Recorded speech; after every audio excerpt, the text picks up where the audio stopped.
Hi everybody, and welcome to my channel today. This is a wee bit different. I'm going to do a little bit of a demo on preparing one of my meals that I do.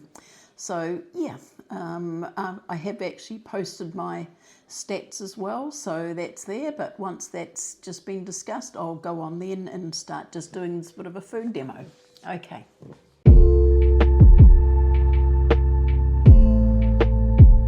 Now just to get on to my stats, I see I've got them in there today. They're pretty much the same as normal, at a good level, so I'm happy with that.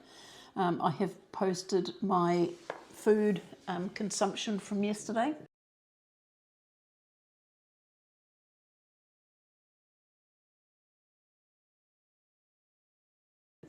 And all the values that apply to those items. Now that I've done that, I will get on and start showing how I prepare these potatoes. Okay, the recipe that I'm going to do today is called a potato and chicken pie. It's a chicken and potato pie. The first thing I start off with is with the potatoes. I just get them just as they are like that, put a few holes in them with a fork, just so that they don't blow apart in the microwave. So I just do that with all of those and get that all sorted.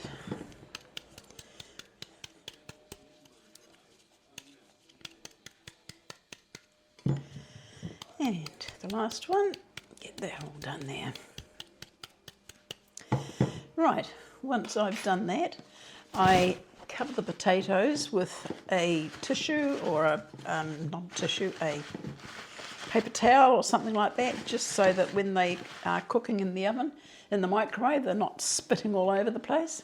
So what I do is do them for about 4 minutes on one side, and then I turn them over and give them another 4 minutes on the other side.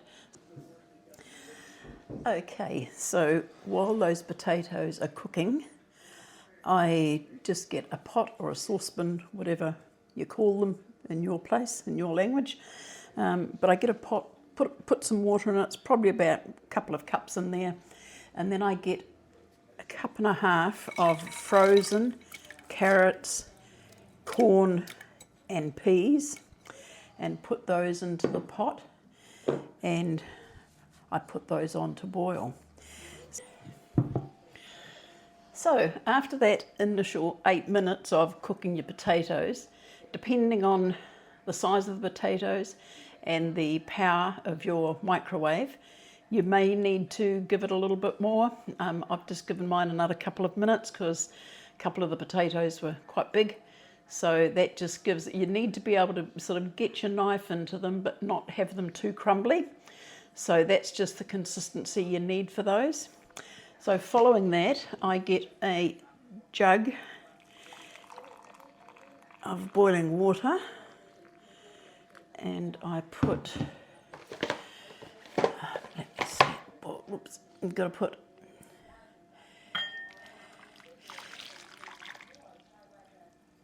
three cups of water into a bowl. I can read the label.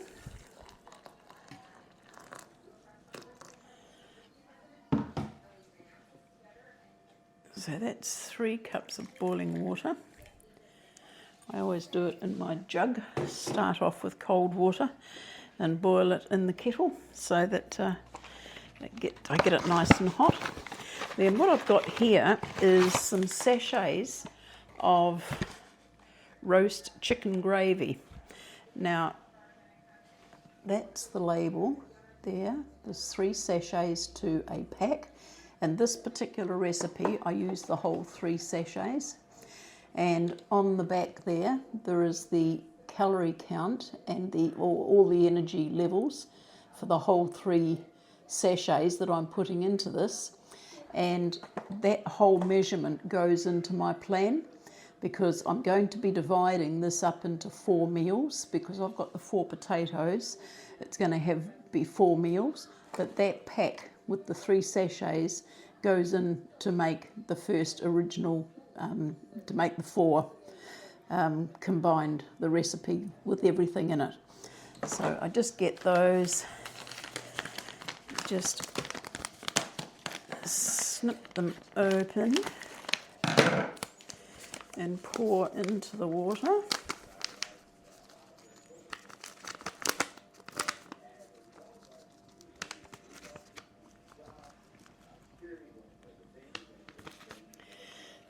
It's not opening up as well as it should be, so I'll just give it a good rip open.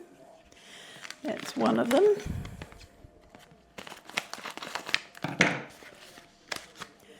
Number 2. And then I do number 3. So those 3 go into there. And then I get the whisk, which I've got over here. And I just give that a good stir. I just whisk away there until it thickens up and get any lumps out of it. So it just takes a moment or two to do that. Get rid of all my little bits of paper. So you end up there with quite a big bowl of gravy, which is yum.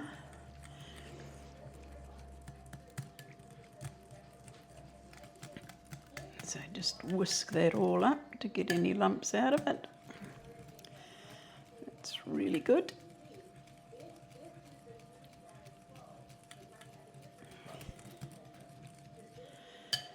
So now that's done, I'll just pop that aside for a moment. Get rid of my whisk.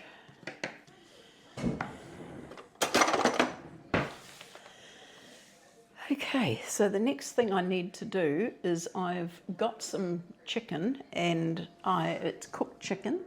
I've got 200 grams of it here and I shredded it into small pieces because that's going to end up going into the gravy, and I'll show you how to do that in the meantime. But first what I want to do is I have got my containers here that I'm going to put this into. And what I do, I've got 4 containers like that, and the first thing I do is write on it what is in the container. So it is a, what did I say? I'll put down chicken pot pie, and today's date is the, oh gosh, what am I today? Wednesday, 13th, 13 August 2025. And I just do that on the 4 labels. I just use a Sharpie to do that. If I want to reuse this container down the track, it's very easy to do it, just to take that Sharpie writing off the top, which I've put on there. Not quite sure if you can see that very well. Yeah, so I just put that on all 4. It does actually say on that it is microwave safe, so that's good. So chicken pot pie, and today's date 13 August 2025. And the last one is the same, chicken pot pie, 13/8/2025. So that's those all labelled. And as I said, by using a Sharpie, once I've used it and taken the meal out of the freezer, it's easy just to get a cloth with a bit of methylated spirits on it and it takes the Sharpie off, so that's good. You can use those again, but these ones actually are not dishwasher safe, so I would just fill the sink up with some soapy water and give them a good wash when I'd finished with them, and then, you know, use them after that. So now that I've done that, I'm just waiting for the vegetables to cook, and so once that's happened, I'll do the next step. So the mixed veggies are cooked. Just give them a few minutes so they don't take too long. and they've been strained, and I just empty them back into the pot again. And then I get my bowl of gravy and pour that in on top of that. Eke out as much as I can. So that's that. So then I just give it a bit of a stir,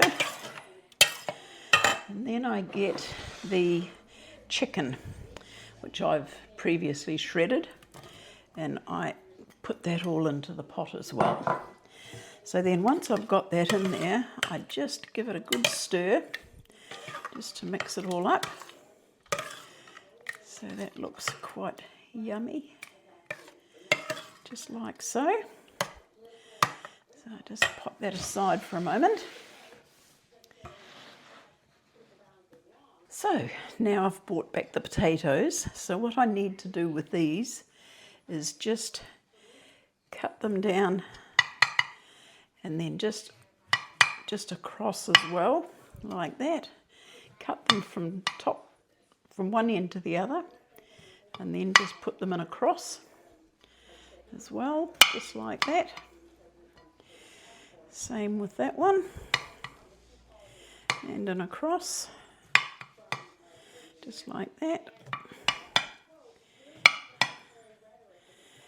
and just like that. So just chop them. Here, I should have here another hot board, but I don't, so I'll just pop that on there for now. So what I need to do with these is, with my hands, if they're not too hot, is just press them open so that they go open a little bit at the top, like so.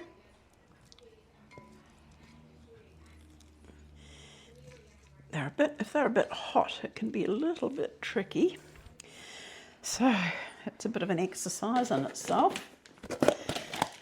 So then I get the 4 containers like so, just like so. Move that along. And what I do then is get 1 potato and put into each container. So we get 1 into there, 1 into there, 1 into there, plus the little bit that fell off the bottom. We can't forget that little bit. And a little bit into there. So now that that's all done, and they're all in their little containers, just like so, then I pull back the gravy and the chicken and vegetables. So then I start dishing out, try and just do equal portions into each one of these. So I just get a spoon and pour it over the top of one, and then across the top of another, and across the top of another, and across the top of another. So then I do another round, another top there, and another top there, and another top there, and another top there. So getting down to the nitty gritty, we can probably get one more lot, one more spoon into there, and one more spoon into there, and one more spoon into there. Now there's just a little bit left, mostly gravy, so I'll just pour that over each one, just so that they all get a fair amount the same. And that's that last one there. So there we have 4 little meals, which once I've put the lid onto them, I don't put the lid on, I put the lid on, but I leave it a little bit open at the corner, and I do the same with each one. Put the lid on, but just leave it open a little bit in the corner, and the same with that one. And the reason I leave them a little bit open in the corner is just to let a bit of the heat out, because they get a bit, the condensation gets in there, and if I don't let that out, it can turn to ice pretty quick when it's in the freezer. So I just leave that open, just each corner, just a fraction, like that, and that one, and I just leave those now, just on there. I leave them for about half an hour, just to cool down, and once they're cool enough, then I can just go and put them in the freezer. And once that's done, they're all, and these containers are easy to stack, which is great. And when it comes time when I want to have something like this for dinner, I know exactly what I've got, because I've got it all written here on my piece of paper for what went into the whole recipe. And of course it tells me that there's 4 servings, and the figures at the bottom are the net amounts for each serving. So I know exactly how many calories or kilojoules are in each pot, and I know how much fat, carbs and protein are in each of these meals. And when I'm ready to take one out, I might take it out if I'm going to have it for dinner in the evening. I might take it out in the morning and just out the freezer, put it into the fridge and just let it partly thaw out. I have done them from frozen, but I like to let it thaw out just a wee bit, because if you're heating it while it's frozen, it's actually cooking more on the outside while it's still defrosting on the inside. So I like to have them defrosted, even to take it out the night before and just put it into your fridge. I like to have it defrosted so that while you're heating it through, it's getting exactly the same, it's heating through at the same rate, rather than having to contend with a lump of ice in the middle of it. So that's my simple little recipe there. I hope you try it. They're really yummy. And so I shall finish now and get this edited and get it up onto YouTube. And I hope my first effort at making a meal hasn't been an absolute disaster. It looks good, it tastes good. I just don't know how the filming will have gone. So I'll get on and do that now. And tomorrow I've got something else in store. And I will get on and get that done tomorrow. So in the meantime, everybody, just take care and stay safe. We'll see you tomorrow. Bye.